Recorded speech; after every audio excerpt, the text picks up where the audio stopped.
네, 다음. 네, 저기 뒤에 심원기 기자님. 네, 대통령님, 뉴스원 심원기 기자입니다. 누구시라고요? 뉴스원 심원기 기자입니다. 아, 네. 네, 저는 국민 관심이 높은 주거 문제와 관련해서 여쭙고 싶은데요. 정부가 지난해 2차례 대책을 내놨지만 서울을 중심으로 집값은 좀처럼 안정되지 않고 있는 듯합니다. 추가 공급 대책이 시급하다는 의견이 많고, 정책실장께서는 최근 양도세 보유세를 언급하셔서 그 개편 가능성에도 국민들 관심이 높은데요. 대통령님께서는 그동안 시장의 자율성을 강조하며 인위적 개입은 지양해야 한다는 지론을 밝혀오셨지만, 서민 집값 안정을 위해선 정부의 직접적 개입이 불가피한 것 아니냐, 필요하다는 의견도 상당히 고심이 크실 것 같습니다. 정부가 이른 시점 혹은 상반기 중에는 부동산 정책의 큰 그림을 제시할 준비를 하고 계신지, 양도세나 보유세 등 세제 전반 개편도 함께 추진할 계획이신지 등에 관해 말씀 주시면 감사하겠습니다. 네, 대한민국의 집값 수준은 일본의 잃어버린 30년이 문제됐을 그 시점의 상황을 향해서 계속 치닫고 있습니다. 아마 아시겠지만 평균적인 노동자들이 받는 월급을 한 푼도 안 쓰고 전부 적금할 경우에 그 지역에 집을 사는데 몇 년 걸리냐, 이런 지수가 있는 거 아마 잘 아실 겁니다. 대한민국이 아마 정확한 숫자는 아닌데 15년 동안 하나도 안 먹고 하나도 안 쓰고 다 모아야 겨우 평균적인 근로자가 평균적인 집을 살 수 있다, 막 그래 돼 있을 거예요. 엄청나게 집값이 높은 거예요. 여러 가지 요인들이 있겠죠. 대한민국은 투자 자산이 전부 부동산, 거의 대부분이 부동산 아닙니까? 이런 나라도 좀 드물죠. 그래서 수도권 집중도가 엄청나게 좀 높죠. 지금도 수도권으로 몰리고 있습니다. 그러니까 당연히 수요 공급의 균형이 무너지고 집값이 상승하게 되는 요인이 되는 것 같아요. 아주 근본적인 대책은 수도권 집중을 완화하는 것하고 자산 배분에서 부동산 보유 비중을 줄이는 것이라고 생각됩니다. 그래서 근본적인 정책 방향을 우리는 이제 금융의 생산적 금융으로의 전환, 돈만 있으면 무조건 집을 또는 땅을, 건물을 사려고 하는 이걸 좀 이제는 좀 유용한 금융 자산으로, 특히 그 중에서도 생산적 영역의 주식 시장으로 이렇게 전환을 하기 위해서 우리가 정책적 노력을 하고 있습니다. 뭐 조금은 효과가 있는 것 같아요. 그리고 또 한 가지는 이제 수도권 집중 완화를 위한 또 국가의 장기 성장 전략으로서 지방 균형 발전, 또 지역에 대한 투자, 또 인구가 서울로 좀 덜 몰리고 또 지방으로 갈 수도 있게 이런 각종 정책들을 하고 있습니다. 미세하긴 한데 하나의 이제 이게 큰 효과가 있다는 뜻은 아니고, 저기 이제 인구 소멸 위험을 겪는 저쪽 남부 지방, 강원도 저쪽에 아주 구석에, 충청도 어디 이런 지역에 농어촌 기본소득이라고 이제 월 15만 원 1인당 연간 180만 원쯤 되겠죠. 이제 이거를 지역 화폐로 지급해서 동네에서 좀 쓰게 이렇게 했더니 인구가 많이 늘어났다고 해요. 근데 이게 지금 2년만 한다고 하니까 좀 긴가민가, 2년 후에는 어떡하지 이러겠지만, 아마 이게 장기적으로 지속적 정책으로 추진될 경우에는 아마 여러분도 이렇게 한 달에 세 가족이면 45만 원씩을 그냥 지원받을 수 있단 말이야.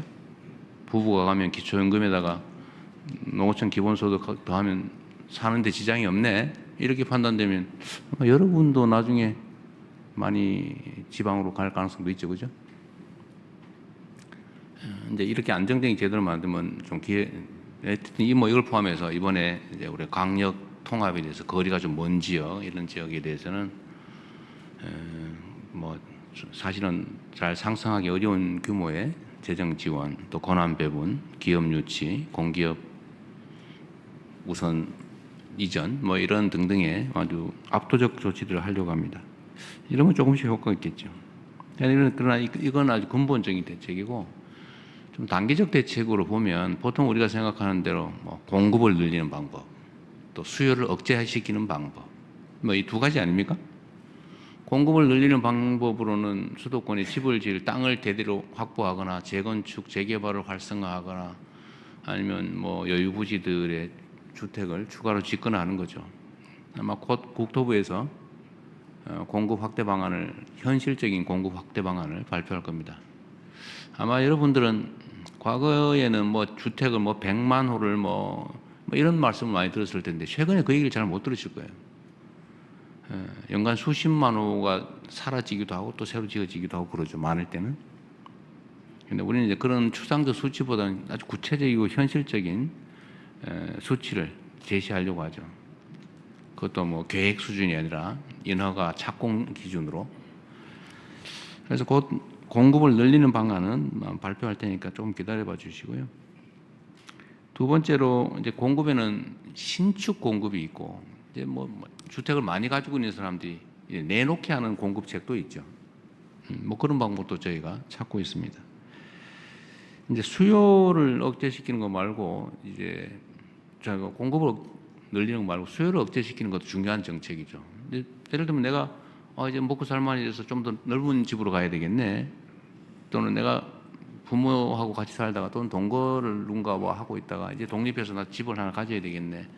이런 정상적 수요는 우리가 적극적으로 보호해야 되겠는데 집을 사 모아가지고 한 채 한 채 사 모아가지고 집 부자 돼봐야지.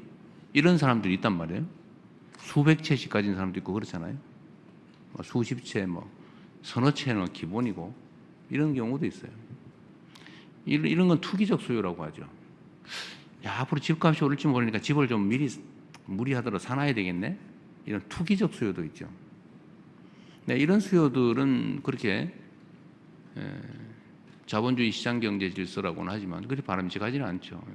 집은 필수 공공재에 가까운데 그렇게 투기적 수단으로 만드는 게 바람직하지 않다. 그렇게 하면 이제 규제를 해야 되겠죠. 그러지 못하게. 뭐 토지거래 허가제라든지 뭐 여러 가지 방법들이 지금 시행되고 있습니다. 또 앞으로 필요하면 얼마든지 또 추가할 수 있죠. 그 중에 가는 이제 세금 문제가 하나 있는데 지금 아마 제일 궁금한 건 이 세금 문제일 거예요. 세금은 할 거냐 안 할 거냐 이렇게 묻는다면 그건 할 수도 있고 안 할 수도 있죠. 가급적이면 세금이란 국가 재정을 확보하기 위한 수단인데 이런 규제의 수단으로 전용하는 건 바람직하지는 않아요. 가급적 자제하는 게 좋다. 그러나 반드시 필요한데 유효한 수단인데 필요한 상태가 됐는데 바람직하지 않다고 안 쓸 이유는 없죠. 가능하면 그런 상황이 안 오기를 바라죠. 그러나 저는 그런 생각은 합니다. 저는 이게 적절히 조정될 거라고 봐요. 근데 만약에 우리가 예정하고 있는 선을 벗어나서 사회적인 문제가 될 정도 상황이다라고 하면 당연히 이 세제 수단도 동원해야죠. 그리고 뭐 여러 가지가 있죠. 가지고 있는 집을 가지고 내놓게 하는 방법. 자기가 살지도 않으면서 투기용으로 또는 투자용으로 가지고 오랫동안 가지고 있다고 왜 세금 깎아줍니까? 여러분 동의되세요? 주식 같으면은 그게 생산재 금융에 도움이 되니까 장기 보유에 대해서 혜택 주는 거는 그건 뭐 고려할 만한데 그리 바람직하지도 않은 투기용 부동산을 오래 가지고 있다고 세금을 깎아준다? 그거 좀 이상한 것 같아요. 예를 들면 뭐 그렇게 하겠다는 건 아닙니다. 그러나 뭐 내가 오래 살았다. 이건 보호해 줘야 되겠죠. 내가 한 집이 하나인데. 어떤 분들은 뭐 주거용 집을 5채 가지고 있다 이런 사람도 있는데 그러면 안 되고 주거는 하나만 하는 거죠. 하나만. 그런 거 보호해 줘야죠. 그리고 정부 정책에 따라서 수도권에 집을 가지고 있지만 주말용으로 뭐 저기 시골에 집을 한 채 더 가지고 있겠다. 뭐 그것도 실제로 사는 거니까 그런 거 보호해 줘야 되겠죠. 그래서 세제는 참 예민해서 말씀드리기가 참 어려운데 그렇다고 말씀 안 드릴 수도 없고 제가 선거 때 아마 이런 말씀을 드려서 거기에 기대하는 분도 계신 것 같아요. 세금으로 집값 잡는 거는 뭐 웬만하면 안 하겠다. 제가 그 최대한 뒤로 미루려고 하죠. 정책 수단은 그 본래 목표가 있어요. 세금은 아까 말씀드렸지만 국가 재정을 확보하기 위해서 국민들이 부담을 지우는 것인데 그걸 다른 정책 목표에 전용을 하면 부작용이 발생합니다. 그냥 가급적 안 하는 게 바람직하다. 마지막 수단으로 하는 게 제일 좋지 않겠냐. 그리고 시중에 이런 얘기도 많이 있던데요.